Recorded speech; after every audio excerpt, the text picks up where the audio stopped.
नमस्कार दोस्तों, शिक्षा सेवा में आपका स्वागत है।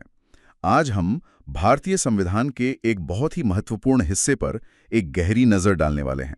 संविधान की 12 अनुसूचियां।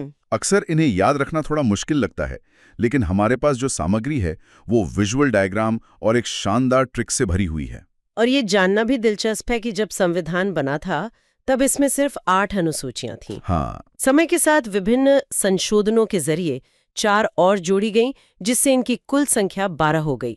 आज हम इसी सफर को समझेंगे। बिल्कुल। तो हमारा मिशन है इन 12 अनुसूचियों को इतनी आसानी से समझना कि आप कभी भूल ना पाएं। और हमारी जादुई ट्रिक है टीयर्स ऑफ ओल्ड पीएम। चलिए, इसी के सहारे एक एक करके सभी 12 अनुसूचियों को समझते हैं। तो सबसे पहले बात करते हैं टीयर्स की।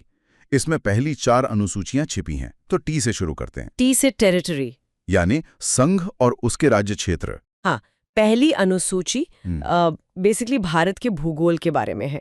इसमें भारतीय संघ के घटक राज्यों और संघ शासित क्षेत्रों का उल्लेख है। आज की तारीख में कितने? आज की तारीख में यह है 28 राज्य और 8 केंद्र शासित प्रदेश। अच्छा, और इसमें एक खास बात भी बताई गई है दिल्ली के बारे में। जी हाँ, एक महत्वपूर्ण नोट ये है कि संविधान के 69वें संशोधन के द्वारा दिल्ली को राष्ट्रीय राजधानी क्षेत्र यानी एनसीआर का दर्जा दिया गया।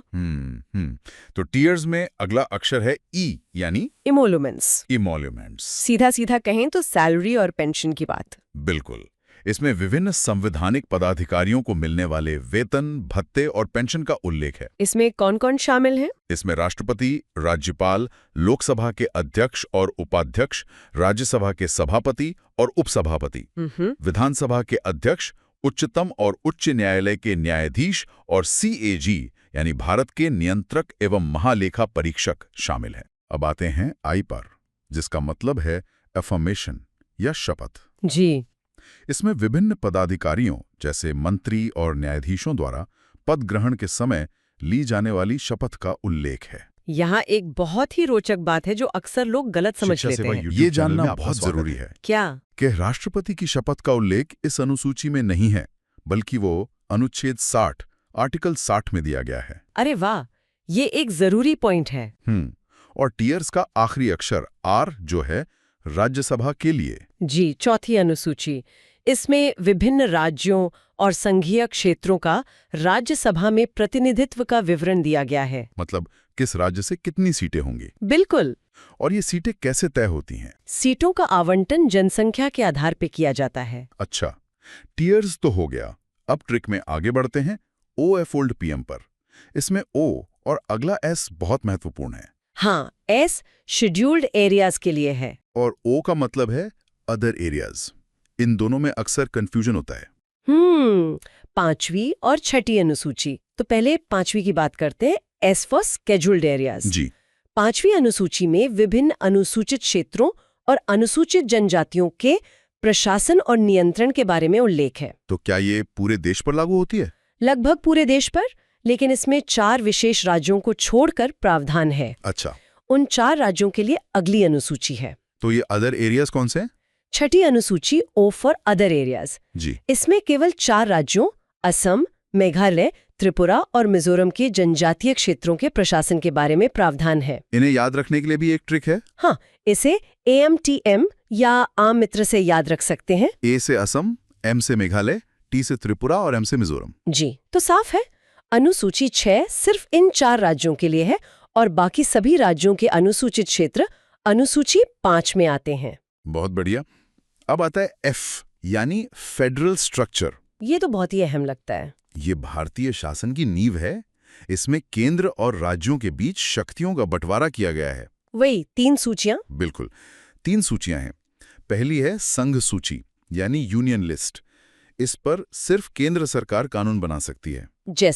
जैसे रक्षा, विदेश, रेल, परमाणु ऊर्जा। इसमें पहले 97 विषय थे, अब 100 हैं। दूसरी है राज्य सूची, स्टेट लिस्ट। इस पर राज्य सरकारें कानून बनाती हैं, जैसे पुलिस, जेल, कृषि। इसमें पहले 66 विषय थे, अब 61 हैं। और तीसरी है समवर्ती सूची, कॉन्करेंट लिस्ट।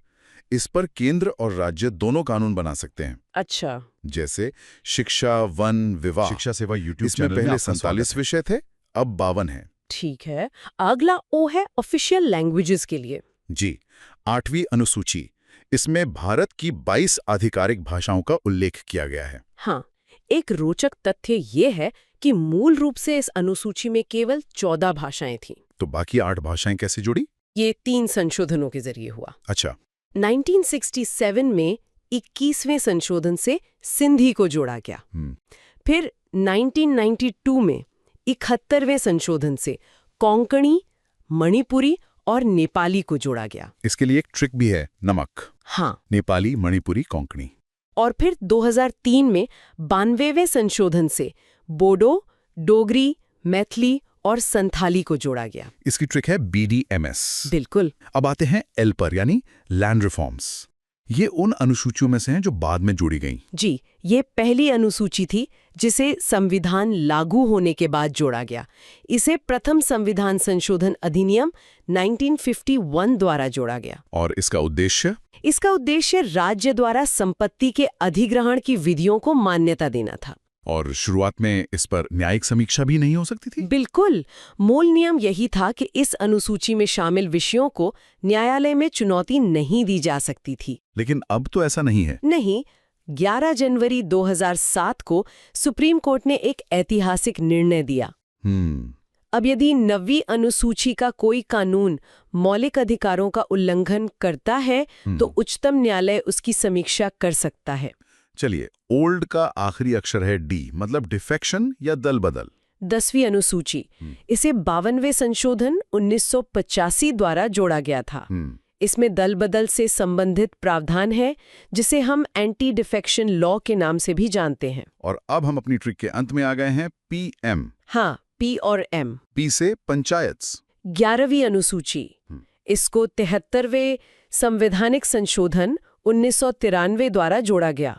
इसका उद्देश्य पंचायती राज संस्थाओं को मजबूत करना था। जी, उन्हें कार्य करने का अधिकार देना। इसमें पंचायतों को कुल 29 विषय प्रदान किए गए हैं।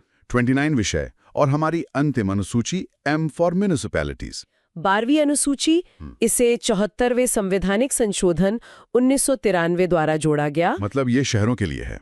हाँ, ये शहरी क्षेत्र की स्थानीय स्वशासन संस्थाओं को कार्य करने का अधिकार देती है। नगर पालिकाओं को कुल 18 विषय प्रदान किए गए हैं। तो ये थी भारतीय संविधान की 12 अनुसूचियां जिन्हें हमने टीयर्स ऑफ ओल्ड PM के ट्रिक से समझा। एक बार जल्दी से दोहराते हैं। T territory, E emoluments, R Rajya Sabha, S scheduled areas, O other areas, F federal structure, O official languages, L land reforms, D defection और P पंचायत और M म्युनिसिपैलिटीज। हमने देखा कि कैसे संविधान 8 अनुसूचियों से 12 तक पहुंचा और हर नई अनुसूची देश की बदलती जरूरतों को दर्शाती है। चाहे वो भूमि सुधार हो, राजनीतिक स्थिरता हो या स्थानीय शासन को मजबूत करना हो, तो इन सब का असल मतलब क्या है? ये अनुसूचियां सिर्फ एक सूची नहीं है, बल्कि ये संविधान का एक जीवंत हिस्सा है। जैसे 7वीं अनुसूची जो शक्तियों का बंटवारा करती है, वो आज भी केंद्र राज्य संबंधों की बहस के केंद्र में रहती है। तो श्रोताओं के लिए सोचने वाला सवाल क्या है? सोचने वाला सवाल ये है कि आज के बदलते सामाजिक और आर्थिक परिदृश्य में संघ, राज्य या समवर्ती सूची का कौन सा विषय भविष्य में बहस का सबसे बड़ा मुद्दा बन सकता है, या जिसमें बदलाव की सबसे ज्यादा जरूरत महसूस की जा सकती है? बिल्कुल। ठीक है दोस्तों, मिलते हैं आप किसी अगले वीडियो में। तब तक के लिए और इस वीडियो को देखने के लिए आपका बहुत बहुत धन्यवाद।